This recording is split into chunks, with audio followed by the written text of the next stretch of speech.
So you look across the division now, and from the Bengals' perspective, Joe Burrow has to go against Myles Garrett twice, Max Crosby twice, T.J. Watt twice.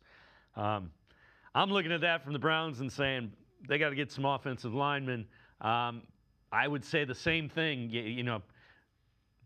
Job 1, 2, 3, and 4 for the Bengals is keep Joe Burrow healthy. Do they have enough? And what have you seen from that line?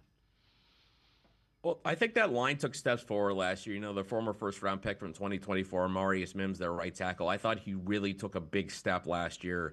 As the season wore on, I think he got a lot better. And then their third round pick at left guard, Dylan Fairchild, I thought he had a pretty solid rookie season. He too progressed well.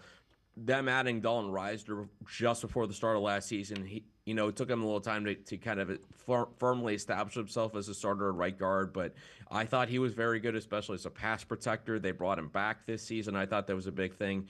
But for me, with the Bengals, as much as we could talk about the defense being an issue and how it really has let them down the past 2 seasons. For me, I don't care how good the Bengals offensive line is. As long as you have Joe Burrow, that's always going to be a need.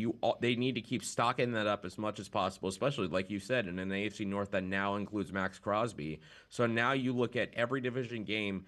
The Bengals have to go against a superstar edge rusher every single game. That's 6 out of 17. That's more than a third of the schedule.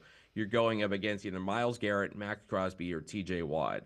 So that tells me the Bengals cannot put enough emphasis on the offensive line. Especially you do want to eventually find depth at tackle behind Orlando Brown Jr., behind Ted Karras. They're solid veterans, but you want to keep adding that depth. You don't want to have a situation where you don't have someone available off the bench who can provide steady protection for Joe Burrow. Because as we've seen throughout, Joe Burrow's tenure, the Bengals without him are just struggle to win so much without him versus with him. I think last year they only won one game with Joe Burrow unavailable, and that was that Thursday night game against the Steelers when Joe Flacco, just in his second game, he'd only been with the team for about 9 days, came in and won a shootout against the Steelers.